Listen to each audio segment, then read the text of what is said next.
एक समय की बात है। मीनापुर नामक छोटे से शहर में मनोज नाम का दर्जी रहता था।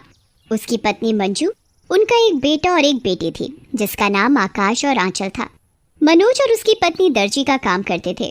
कुछ समय से उनका दर्जी का काम ठप हो गया था, जिसके कारण वे बेहद गरीब हो गए थे। उनके पास कपड़े का केवल एकमात्र आखिरी टुकड़ा ही बचा था। उसे वो सिलकर बेचना था। उनके पास जीवन यापन के लिए कपड़े सिलने का ही एकमात्र सहारा था। उन्हें बस यही चिंता सताती रहती थी कि बच्चों का, हमारा सबका गुजारा कैसे होगा। बच्चों की तो खेलने खाने की उम्र है और उन्हें इस उम्र में ये सब झेलना पड़ रहा है। एक दिन की बात है। माँ, कुछ खाने को दो ना, बहुत भूख लगी है। मंजू रसोई में जाती है और बच्चों के लिए कुछ खाने के लिए देखती है। खाना इतना कम था कि आकाश और आंचल का ही पेट बड़ी मुश्किल से भरता। माँ, जल्दी लाओ ना, बहुत जोरों की भूख लगी है। हाँ हाँ, अभी देती हूँ। और मंजू आकाश और आंचल को खाना खाने को देती है। माँ, थोड़ा और खाना दो ना, और भूख लगी है, मेरा पेट ही नहीं भरा। बेटा, आज इतना ही खाना है, खाना खत्म हो गया। आकाश और आंचल दोनों ही थोड़ा खाना खाकर ऐसे ही सो जाते हैं। मंजू मनोज से कहती है, ऐसा कब तक चलेगा? बच्चों के खाने खेलने की उम्र है, बच्चों को इतनी सी उम्र में ये सब झेलना पड़ रहा है। क्या करूं? इतनी हालत खराब हो गई है कि कुछ समझ नहीं आता। अब तो कपड़ा सिलने के लिए भी थोड़ा सा ही कपड़ा बचा है। कल उस कपड़े की फ्रॉक बनाकर बाजार में बेच आऊंगा, कुछ तो पैसे मिलेंगे।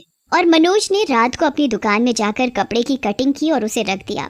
उसने सोचा कल सुबह आकर मैं कटे हुए कपड़ों को सिलकर बाजार में बेच दूंगा। फिर वो अपने घर चला जाता है और वो पूरी रात सोचता रहता है कि घर का खर्च कैसे चलेगा।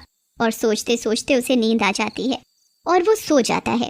रात को दो भूत दामू और जामू मनोज की दुकान के आगे से जा रहे होते हैं, तो वो मनोज की दुकान की खिड़की खुली देखकर दुकान में घुस जाते हैं। वो देखते हैं कि दुकान में कटा हुआ कपड़ा रखा है और सिलाई करने का सारा सामान। अरे, ये तो कटा हुआ कपड़ा रखा है। हाँ, क्यों ना हम इसकी फ्रॉक बना दूं। दामू और जामू दोनों भूत कटे हुए कपड़े की फ्रॉक सिलकर रख देते हैं और दोनों भूत सुबह होने से पहले दुकान से चले जाते हैं। अगली सुबह मनोज अपनी दुकान में काम करने के लिए जाता है तो वो देखता है कि जो कपड़ा उसने रात को काट कर सिलने के लिए रखा था, उस कपड़े की तो फ्रॉक बनी हुई रखी है। तभी उसकी दुकान में उसके बच्चे आकाश और आंचल आते हैं और कहते हैं, पापा, स्कूल की फीस देनी है। मैडम ने बोला है अगर तुमने स्कूल की फीस नहीं दी तो तुम दोनों भाई बहनों का स्कूल से नाम काट दिया जाएगा। पापा, मेरी स्कूल की ड्रेस फट गई है। मैडम ने बोला है कल नई ड्रेस पहनकर आनी है। ये फटी हुई ड्रेस पहनकर नहीं आनी है। अगर मेरी स्कूल की ड्रेस नहीं आई तो मैं कल स्कूल नहीं जाऊंगी। ठीक है, मैं कल तुम्हें नई ड्रेस दिला दूंगा और तुम्हारी स्कूल की फीस भी दे दूंगा। तभी मनोज का ध्यान उस फ्रॉक पर जाता है जो उसे दुकान में सिली हुई मिली थी। इस फ्रॉक को बाजार में बेचकर कुछ तो पैसे मिलेंगे, जिससे खाने का कुछ सामान तो आएगा। और वो बाजार चला जाता है। बाजार जाकर वो फ्रॉक बेच देता है जिससे उसे अच्छे दाम मिलते हैं। चलो, आज इस फ्रॉक के थोड़े तो ज्यादा पैसे मिले, कम से कम आज बच्चों को भूखों तो नहीं सोना पड़ेगा। मनोज कुछ खाने का सामान खरीदता है और बाकी पैसे का कपड़ा खरीदता है जिसे वो हमेशा की तरह दुकान में जाकर काट कर रख देता है।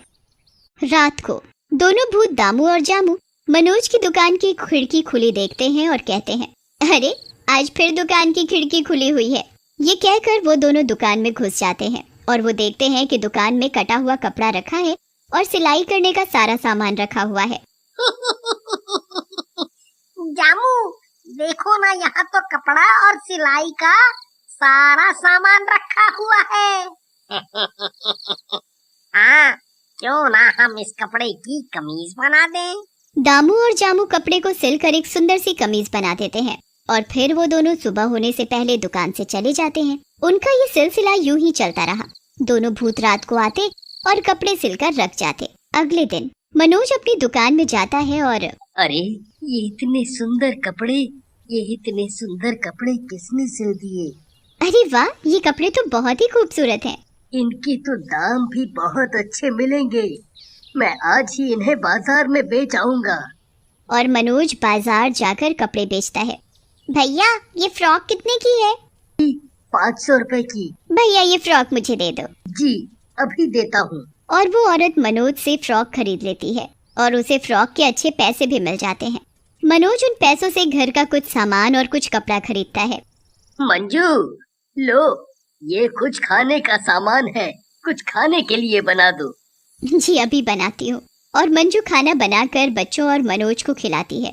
मनोज भी हमेशा की तरह अपनी दुकान में जाकर रात को कपड़े की कटिंग करके रख देता है कि सुबह आकर कपड़ा सिलकर बेचूंगा, और वो अपने घर चला जाता है। और रात को दामू और जामू फिर मनोज की दुकान के आगे से जा रहे होते हैं। वो दुकान की खिड़की खुली देखते हैं तो दोनों दुकान के अंदर चले जाते हैं। देखो ना दामू, आज भी कटा हुआ कपड़ा रखा है। क्यों ना इसकी पैंट कमीज बना दें? दामू और जामू दोनों कटे हुए कपड़े की पैंट कमीज सिलकर रख देते हैं। और अगले अरे मैंने तो सिर्फ कपड़े को काट कर रखा था, पर कमीज कैसे सिल गई? पर ये कपड़े सिले बहुत सुंदर हैं। हाँ वाकई में बहुत ही खूबसूरत हैं। इनके तो बाजार में दाम भी अच्छे मिलेंगे। मनोज पैंट कमीज को लेकर बाजार में बेचने चला जाता है, जहां उसे पैंट कमीज के और दिन से ज्यादा पैसे मिलते हैं। मनोज उन पैसों से घर का राशन का सामान और बच्चों के लिए मिठाई और बेचने के लिए कपड़ा खरीदता है। आज मनोज दुगना कपड़ा खरीदता है और घर पहुंचकर मंजू राशन है और बच्चों के लिए मिठाई। मिठाई? पापा आज तो हमारे लिए मिठाई लाए हैं। आज तो मजा आ गया।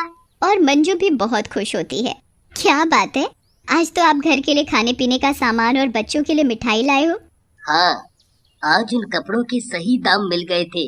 वो कपड़े थे ही इतने सुंदर।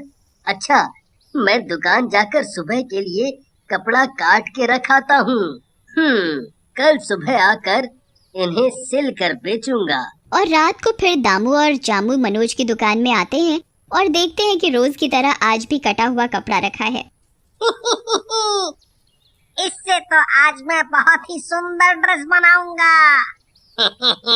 मैं इस कपड़े की सलवार कुर्ती बनाऊंगा। दामू और जामू दोनों भूत कपड़े सिलने लग जाते हैं और वो दोनों भूत बहुत ही खूबसूरत कपड़े सिलते हैं। कपड़े सिलकर दोनों भूत सुबह होने से पहले दुकान से चले जाते हैं। और अगले दिन मनोज और उसकी पत्नी दुकान जाते हैं तो देखते हैं कि आज 2 जोड़ी सुंदर सुंदर फ्रॉक बनी हुई रखी है। मनोज और उसकी पत्नी फ्रॉक देखकर हैरान हो जाते हैं। अरे वाह, इतनी खूबसूरत फ्रॉक! मैंने तो इतनी सुंदर फ्रॉक कभी नहीं देखी। हाँ ये तो बहुत ही सुंदर हैं। मैं इन्हें बाजार में ले जाकर बेच आऊंगा। और अगले दिन मनोज रोज की तरह अपनी दुकान खोलता है तो आश्चर्यचकित हो जाता है। वो देखता है कि आज फिर किसी ने कपड़े सिलकर रखे हुए हैं। वैसे तो उन्हें अब किसी चीज की कोई कमी नहीं थी और उनके जीवन में धीरे धीरे सुधार आने लगता है। फिर भी वो हमेशा सोच में डूबे रहते कि आखिरकार रात में आकर कौन हमारी मदद कर रहा है। देखो ना, ये रोज रोज कौन हमारे कपड़े सिलकर रख जाता है। हमें रात को दुकान में आकर पता लगाना पड़ेगा कि कौन हमारी मदद कर रहा है। तुम सही कह रही हो, हमें आज ही रात को पता लगाना पड़ेगा। और हमेशा की तरह रात को कपड़ा काट कर दुकान में रख देता है और मनोज और उसकी पत्नी एक अलमारी में छिपकर बैठ जाते हैं। तभी वो देखते हैं कि दुकान की खिड़की से 2 भूत अंदर आते हैं। मनोज और मंजू पहले तो भूत को देखकर डर जाते हैं और दोनों अलमारी में बैठे चुपचाप देखते रहते हैं। तभी दामू और जामू कहते हैं, देखो आज तो और दिनों से भी ज्यादा कपड़ा रखा है। हाँ आज तो और दिनों से भी ज्यादा कपड़ा रखा हुआ है।